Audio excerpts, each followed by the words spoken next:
کہ وہ لوگ تمہارے سامنے کوئی کلام پڑھیں گے، جب وہ تم پر کچھ پڑھیں تو تم جواب میں یہ پڑھنا میں اس کتاب پر ایمان لایا جو اللہ نے اتاری ہے اور مجھے حکم دیا گیا ہے کہ میں تمہارے درمیان انصاف کروں۔ اللہ ہمارا اور تمہارا سب کا رب ہے، ہمارے لیے ہمارا عمل ہے اور تمہارے لیے تمہارا عمل ہے، ہمارے اور تمہارے درمیان کوئی جھگڑا نہیں، اللہ ہم سب کو جمع کرے گا اور اسی کی طرف پھرنا ہے۔ اور جب وہ اسلام لے آئیں تو ان سے درخت کی ان 3 شاخوں کی بابت پوچھنا کہ جب انہیں ان کے سامنے لایا جاتا ہے تو وہ اسے سجدہ کرتے ہیں، اور وہ شاخیں اٹل نام کی درخت کی ہیں۔ ایک شاخ سفیدی اور زردی سے رنگی ہوئی ہے اور ایک شاخ ایسی ہے جس میں گرے ہیں گویا وہ خیزران ہے، اور تیسری شاخ بہت سیاہ ہے گویا وہ ابنوس کی شاخ ہے۔ پھر ان شاخوں کو برآمد کرا کر انہیں ان کے بازار میں جلا ڈالنا۔ یعنی رسول اللہ صلی اللہ علیہ وآلہ وسلم اپنے سفیر کو پہلے سے اس قبیلے کے عقائد کے بارے میں تمام تفصیلات سے آگاہ فرما رہے ہیں۔ حضرت عیاش مخزومی رضی اللہ تعالیٰ عنہ فرماتے ہیں کہ میں وہاں گیا اور جیسا رسول اللہ صلی اللہ علیہ وآلہ وسلم نے مجھے حکم دیا تھا ویسا ہی عمل کیا۔ جب میں ان کے پاس پہنچا اور میں نے کہا کہ میں رسول اللہ صلی اللہ علیہ وآلہ وسلم کا قاصد ہوں اور جو مجھے حکم دیا گیا تھا میں نے ویسا ہی کیا، اور حمیری سرداروں نے ویسا ہی قبول کیا جیسا کہ رسول اللہ صلی اللہ علیہ وآلہ وسلم نے پیشن گوئی فرمائی تھی۔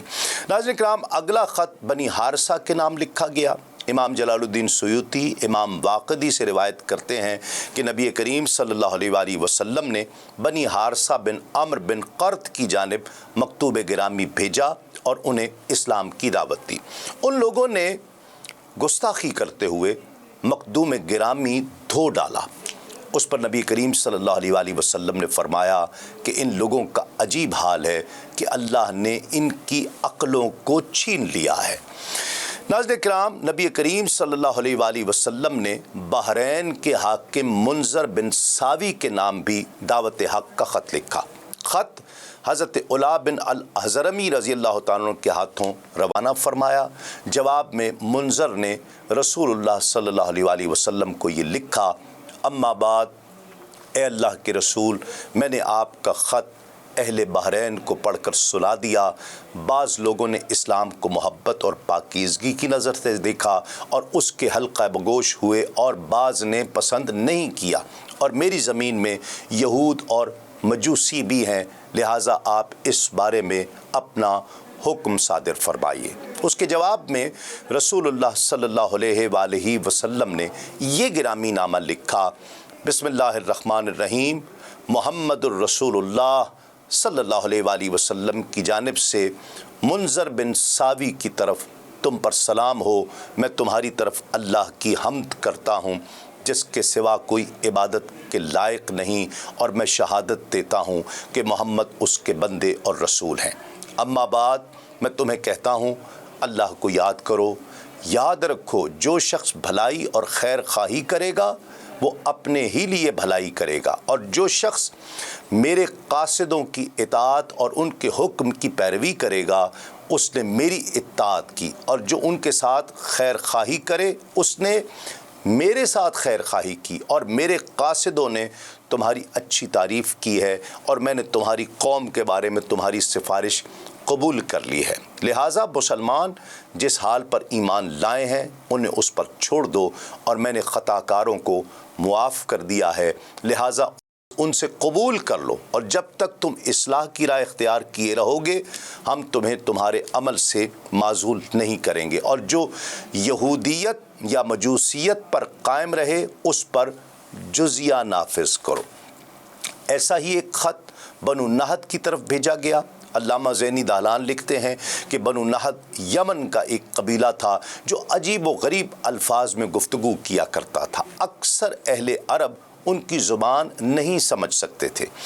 حضور نبی کریم صلی اللہ علیہ وآلہ وسلم ہر قوم کے ساتھ اس کی زبان میں ہم کلام ہوا کرتے، ہر اجنبی لغت والے کے ساتھ اس کی زبان میں ہی گفتگو فرمایا کرتے۔ روایت میں آتا ہے کہ رسول اللہ صلی اللہ علیہ وآلہ وسلم نے بنو نہد کے لیے اس وقت دعا کی جب وہ وفد کی صورت میں آپ کی خدمت میں حاضر ہوئے تھے۔ حضرت تحفہ بن رحم النہدی رضی اللہ تعالی عنہ اٹھ کر کھڑے ہوئے، انہوں نے قحط سالی کی شکایت کرتے ہوئے یہ التجا کی کہ یا رسول اللہ، ہم آپ کی خدمت میں تہامہ کی نشیبی زمین سے میس نامی درخت کے کجاووں سمیت حاضر ہوئے ہیں۔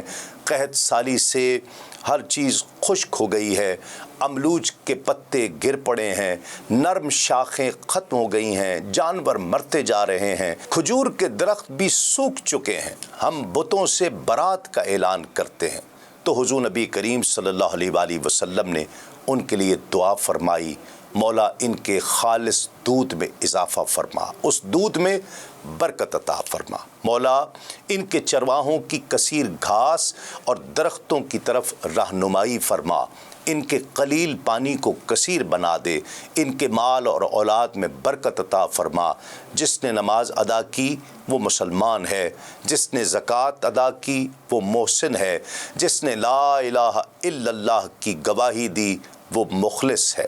اے بنو نہد، تمہارے اور مشرکین کے مابین معاہدے ہیں، ان کی پاسداری کرنا تم پر وہی صدقات لازم ہیں جو دوسرے مسلمانوں پر لازم ہیں، وہ نہ تم سے ساقط ہوں گے اور نہ ہی ان میں تمہارے لیے اضافہ ہوگا، نہ تو زکوٰۃ تم سے ساقط ہوگی اور نہ ہی تادم واپسی تم نے کفر کی طرف لوٹنا ہوگا، نہ ہی نماز کو اس کے وقت پر پڑھنے سے سستی کا مظاہرہ کرنا۔ پھر آپ صلی اللہ علیہ وآلہ وسلم نے اس کے ساتھ ساتھ بنو نہد کے لیے ایک تحریر بھی لکھوا دی جس کا متن یہ تھا کہ بسم اللہ الرحمن الرحیم، محمد الرسول اللہ صلی اللہ علیہ وآلہ وسلم کی جانب سے بنو نہد بن زید کی طرف سلامتی ہو اس پر جو اللہ رب العزت اور اس کے رسول پر ایمان لایا۔ اے بنو نہد، تم پر واجب حق ہے، ہم تم سے زکوٰۃ میں انتہائی بوڑھی اونٹنی نہیں لیں گے، نہ ہی بیمار اور نہ ہی اونٹ کا بچہ قبول کریں گے، نہ ہی زکوٰۃ میں ایسا گھوڑا قبول کریں گے جو سواری کے لیے تیار ہو، نہ چھوٹا بچھڑا قبول کریں گے، نہ ہی ایسا بچھڑا لیں گے جس پر سواری کرنا مشکل ہو جائے۔ جانوروں کو چراہ گاہ سے چرنے سے روکا نہیں جائے گا، تمہارے بے ثمر درخت کاٹے نہیں جائیں گے، تمہارے جانوروں کو بھی دوسرے جانوروں کے ساتھ چرنے سے روکا نہیں جائے گا جب تک کہ تم دھوکہ اور بغض نہ کرو، اور جب تک کہ تم اس کو نہ توڑو جس خوش بخت نے اس خط کے مشتملات کا اقرار کر لیا تو اس کے لیے حضور کی جانب سے وعدہ اور ذمہ ہے، جس نے انکار کر دیا تو اس سے زائد لیا جائے گا۔ اس خط میں بلیغ زبان کے استعمال کے بارے میں العسکری نے حضرت علی المرتضیٰ رضی اللہ تعالیٰ سے روایت کیا ہے کہ ہم نے عرض کی کہ یا رسول اللہ، ہمارے آباء و اجداد ایک ہی ہیں، ہم نے ایک ہی شہر میں پرورش پائی ہے، لیکن آپ ایسی عربی میں گفتگو فرماتے ہیں جس کا اکثر حصہ ہم سمجھ نہیں پاتے۔ تو آپ صلی اللہ علیہ وآلہ وسلم نے فرمایا، اللہ رب العزت نے مجھے ادب یعنی لٹریچر سکھایا ہے، اس نے مجھے بہترین ادب سکھایا ہے، اس کے ساتھ ساتھ میں بنو سعد بن بکر بے پروان چڑھا ہوں۔ المواہب الدنیا میں ہے کہ ذرا اس دعائے مصطفیٰ صلی اللہ علیہ وآلہ وسلم کو دیکھیں اور اس خط کو دیکھیں جسے حضور نبی کریم صلی اللہ علیہ وآلہ وسلم نے بنو نہد کی زبان میں ہی لکھا تھا، بلکہ آپ نے حسن و زیبائی کے اعتبار سے اس میں اضافہ فرمایا۔ یہ حضور نبی کریم صلی اللہ علیہ وآلہ وسلم کے خصائص میں سے ہے کہ آپ ہر شخص سے اس کی زبان میں تکلم فرمایا کرتے، جبکہ اہل عرب کی لغتیں بھی الگ الگ ہوا کرتی تھیں، ان کے الفاظ کی تراکیب اور گفتگو کرنے کے اسالیب بھی جدا جدا تھے۔ جب کلام پاک کی یہ حد ہے اور اس کے الفاظ کے برمحل استعمال کی یہ حد ہے کہ نہ صرف فصاحت سے بھرپور ہیں بلکہ فصاحت کے بلند درجے پر حق، اگر اس میں کوئی غریب لفظ ہے تو وہ دوسرے لوگوں کے اعتبار سے غریب ہے، جبکہ وہ ان لوگوں کے اعتبار سے فصیح ہے جن کی زبان کا وہ لفظ ہوا کرتا ہے۔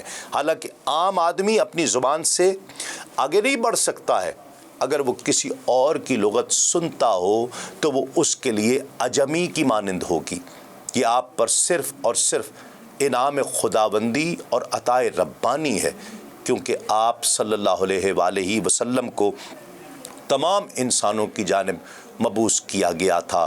اس لیے رب العزت نے آپ کو ساری لغات سکھا دی۔ اللہ رب العزت کا ارشاد پاک ہے، اعوذ باللہ من الشیطان الرجیم وما ارسلنا من رسول الا بلسان قومہ، اور ہم نے ہر رسول اس کی قوم کی زبان کے ساتھ ہی بھیجا۔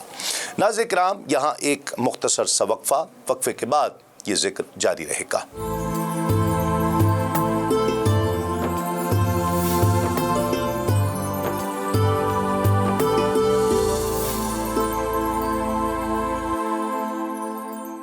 ناظرین کرام، خوش آمدید۔ آپ پروگرام دیکھ رہے ہیں آدم سے خاتم تک۔ اب ہم 8ویں سنہ ہجری کا ذکر کرتے ہیں۔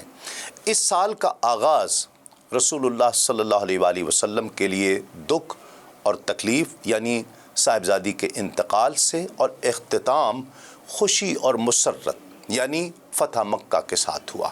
تاریخ طبری میں تحریر ہے کہ اس سال رسول اللہ صلی اللہ علیہ وآلہ وسلم کی صاحبزادی حضرت بی بی زینب رضی اللہ تعالی عنہا نے انتقال فرمایا۔ علامہ زرقانی لکھتے ہیں کہ زینب رسول اللہ صلی اللہ علیہ وآلہ وسلم کی سب بیٹیوں میں بڑی صاحبزادی تھی، جو اعلان نبوت سے 10 برس قبل پیدا ہوئیں۔ کم سنی میں ہی یعنی نبوت سے قبل ان کی شادی خالہ زاد بھائی ابو العاص کے ساتھ ہوئی، جو خدیجہ کے حقیقی بہن کے بیٹے تھے۔ محمد صلی اللہ علیہ وآلہ وسلم کے نبوت کے منصب پر فائز ہونے کے بعد حضرت زینب رضی اللہ تعالی عنہا بھی اسلام لے آئیں۔ ہجرت کا سفر حضرت بی بی زینب رضی اللہ تعالی عنہا نے اپنے شوہر کے بغیر کیا، کیونکہ وہ اس وقت اسلام نہیں لائے تھے، اس لیے مکے میں ہی رہے۔ ابو العاص مشرکین کے ساتھ غزوہ بدر میں شریک تھے، اور دوسرے قیدیوں کے ساتھ یہ بھی گرفتار کیے گئے جنہیں بعد میں رہا کر دیا گیا تھا، جس کے بعد حضرت زینب بنت رسول اللہ کے شوہر مکہ روانہ ہو گئے۔ وہاں جس کا کچھ حساب لینا دینا تھا اسے بے باک کیا۔ جب کوئی مطالبہ باقی نہ رہا تو اہل قریش کے سامنے اعلانیہ مسلمان ہوئے اور مدینہ منورہ ہجرت کی، اور باقی زندگی حضرت زینب رضی اللہ تعالی عنہا نے اپنے شوہر کے اسلام لانے کے بعد ان کے ساتھ مدینہ منورہ میں ہی گزاری، جو 1 یا 1.25 سال ہی تھی۔ 8 ہجری میں حضرت زینب رضی اللہ تعالیٰ عنہ کا وصال ہوا۔